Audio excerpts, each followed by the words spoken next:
Hello everybody, welcome back to a brand new video here on the channel. Has anybody been paying attention to NASCAR news in the last 24 hours? Jordan Bianchi coming out with big, massive news that Jimmie Johnson is finalizing a deal to become a stakeholder, a co-owner in the Petty GMS team for 2023, and as well will be in select races for 2023.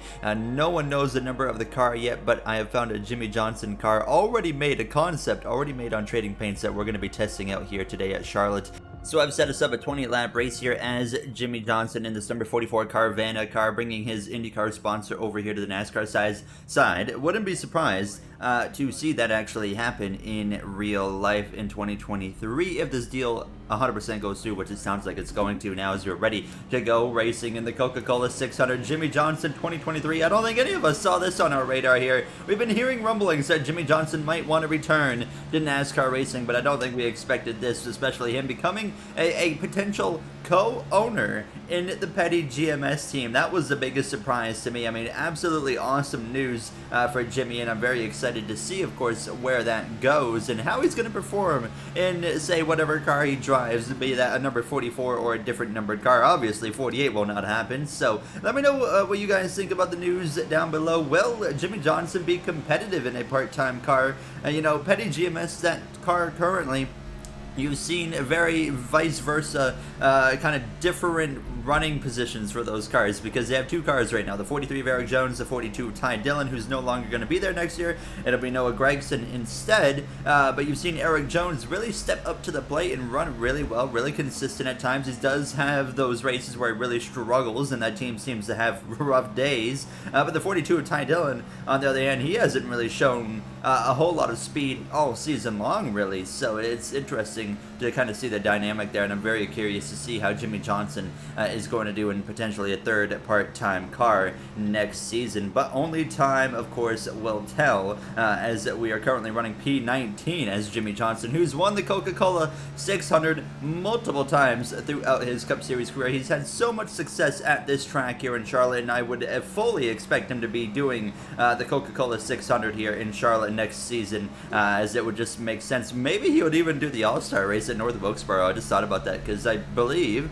he would be eligible, so that would be kind of very cool to see Jimmie Johnson go and do that one more time or so here. Now, as you can see, we're reeling in Cole Custer, Brad Keselowski as well, and this new wave of Cup drivers wanting to become owners, of course, with Keselowski, Denny Hamlin, and now a retired Cup driver of Jimmie Johnson, and as well Dale Earnhardt Jr. We've continued to hear rumors about him and Junior Motorsports maybe getting back involved in the NASCAR Cup Series. They're not back involved, they've never been involved to begin with, but getting involved for the first time in the Cup Series, I think that would be huge for the sport. Now, the sport is really kind of just on this fascinating kind of wave right now of just new faces, new energy kind of coming into the sport. Obviously, the next-gen cars really help that as well, and it's really, really cool to see where we're headed, especially for 2023.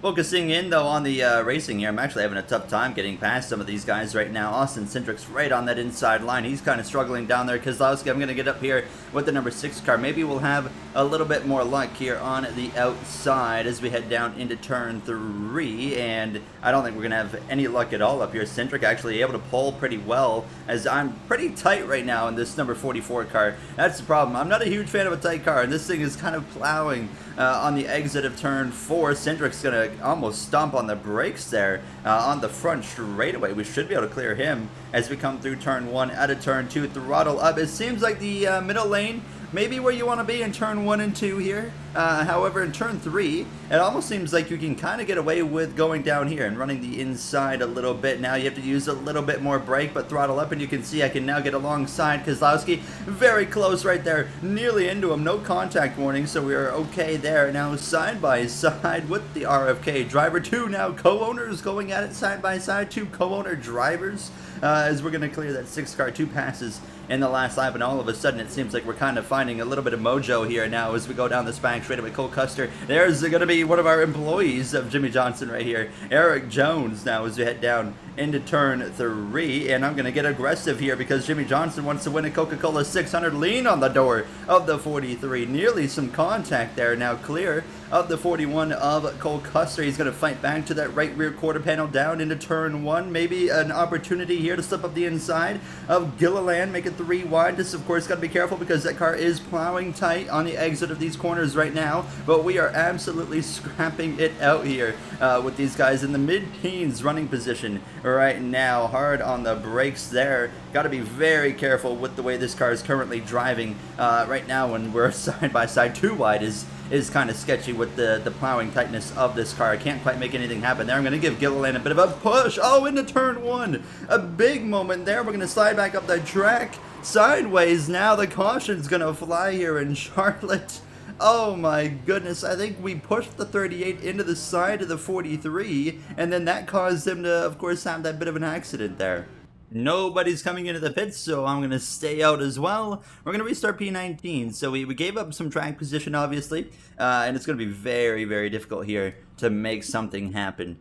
Ready to go again for the restart. It's only going to be 8 laps remaining. Pace car is off. Christopher Bell is our control car. We're going to get back rolling. A pretty good launch. Oh my god. Eric Jones did not get going. You're fired, Eric. I can now do that. So we're back underway.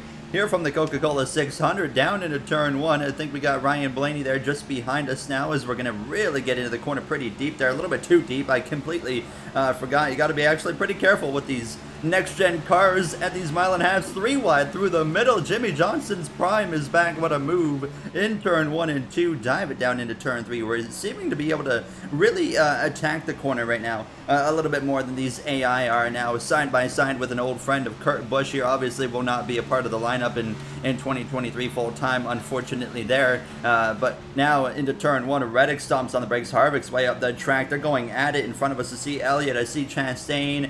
Kyle Busch.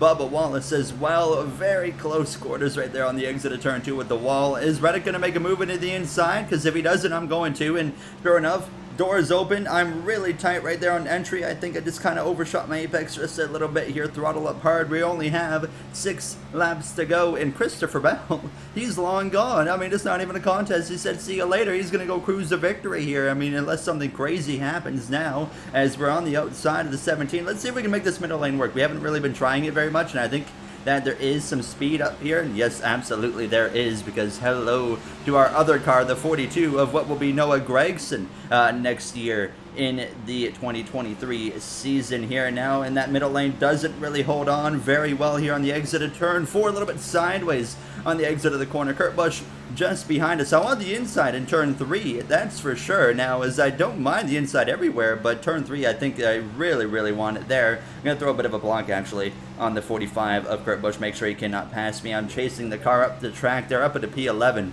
Really good racing here, actually, in Charlotte, which makes me excited to go here for the iRacing career mode soon. It's not that far away, actually, in terms of episodes, as I'm going to be, oh, so close with the 45. Oh my goodness, Kurt Busch, that was an aggressive move if I've ever seen one, but he got to my quarter panel, made it work, but I was not expecting that. I honestly thought he was going to back out of it, so I kind of just said, all right, I'm going to take the line. No, he says, you are absolutely not taking that line. We might be falling off a little bit here. We might have pushed the tires a little bit too hard in the opening laps, because 4 laps to go, coming to 3 to go. Kurt Busch is flying here, and you can see the cars behind me as well are closing the gap, so we push a little bit, just a little bit too hard, and now it's about how much can we hold on in 3 laps. A minute and a half to hold on to the 12th position is going to be a lot harder than it sounds here now, as Alex Bowman is all over us, our former number 48 car for Jimmie Johnson. We got through turn 1 and 2 pretty well right there. Down this back straightaway, we give ourselves a little bit of breathing space. We can see Bowman is closing in with the assistance of the draft, and just a good exit of the corner. Good drive off there now, but I'm definitely having to approach these corners completely different in the last couple laps here. By the way, this car is driving 2 laps to go. Bowman is trying to look to my left rear quarter panel. I'm going to give him the inside here. I'm going to take the middle lane and say, hey, if you want that inside, go and have it, but he's not going to take it, so I'm going to jump back down. Cindric to my outside. I need to cover that one off. Oh, that was stupidly close. He cut me a big break right there. That was very generous of the number 2 of Austin Cindric here. Now, as we go into 3 and 4, approaching the final lap, I'm hoping him and Bowman battle hard here. We exit turn 4 sideways now, and we continue to defend actually tremendously. White flag is in the air. Christopher Bell, he's cruising to the 2023 Coca-Cola 600 victory. I'm going to cover the outside. Cindric's trying to make something happen. I am really, really tight right here. This is the tightest I've been all race long, and I'm going to absolutely blow away P12 right there. Bowman and Cindric get past into turn 3 for the final time. I might even downshift this time in turn 3 just to get a little bit more rotation out of this thing. There we go. I needed that very much so. Blaney to the outside on the exit of turn 4. He's going to get us at the line. It's going to be P15 here in the Coca-Cola 600 as Jimmie Johnson in 2023. If Jimmie Johnson finished P15 in one of his first races after that long away from the sport, that would be absolutely incredible. But let me know what you think about Jimmie Johnson, of course, returning to the Cup Series next season, potentially here with the Petty GMS team as a co-owner and driver in select races. If you guys enjoyed, you know what to do, and I'll see you guys in the next one. Have a great day, everybody.